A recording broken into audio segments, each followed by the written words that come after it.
Allez, donc c'est parti, on corrige exercice 3. Donc c'est les dérivées partielles des fonctions suivantes, donc des fonctions à deux variables. Donc si vous avez f1 de x, y qui est égal à x plus 3y, si vous dérivez la fonction f1 par rapport à x,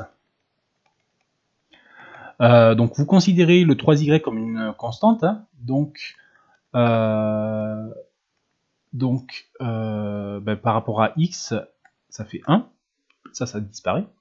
Et si vous dérivez la fonction f1 par rapport à y, donc la deuxième variable, le x disparaît, et il vous reste juste, vous dérivez 3 par rapport à y, et donc ça fait juste 3. Voilà. Ensuite, donc ça c'était le petit 1, pour le petit 2. Si vous dérivez f2 par rapport à la variable x, ça fait quoi? Donc par rapport à la variable x, x carré ça fait 2x.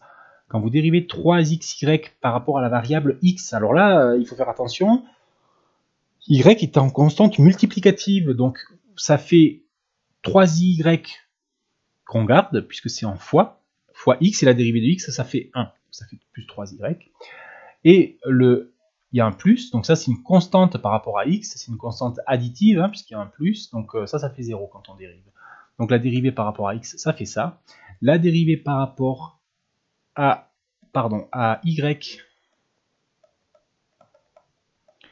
de la deuxième variable, c'est quoi? Ben, le x carré disparaît.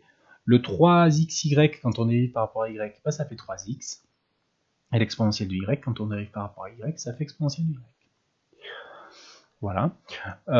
L'exponentielle de xy, quand on dérive par rapport à x, ça fait quoi? Alors c'est une fonction composée ici. C'est, imaginez que y ça soit 3. Si on vous demandait de dériver exponentielle de 3x, ça vous ferait un 3 exponentielle de x. Exponentielle de 3x, pardon. Et donc ici, il faut voir que y c'est comme un paramètre en fait, hein, comme quand on faisait calculer des dérivées de fonctions à paramètres. Quand on dérive par rapport à x, la dérivée de, je l'écris ici, la dérivée de exponentielle de u, c'est u' exponentielle de u. Donc si vous dérivez par rapport à x, la dérivée de, donc u c'est xy, donc par rapport à la dérivée par rapport à x de xy, ça fait y, ça c'est mon u', exponentielle de xy. Et si vous dérivez par rapport à y, eh bien la dérivée de xy, c'est x, qui est une constante multiplicative, hein. Donc ça c'est mon u' fois exponentielle de xy. Voilà. Et puis pour la quatrième, donc la dérivée de f4 par rapport à x. Donc vous voyez, ça c'est ln de u, la dérivée de ln de u, je l'écris ici, ln de u', pardon, ici j'ai oublié un prime. La dérivée de ln de u c'est u' sur u. Donc la dérivée de ln de u c'est u' sur u. Donc u' ici, mais par rapport à x, u' c'est 1, puisque u c'est ça, hein. Et par rapport à x, la dérivée c'est 1, u' sur u, et u c'est x plus 2y.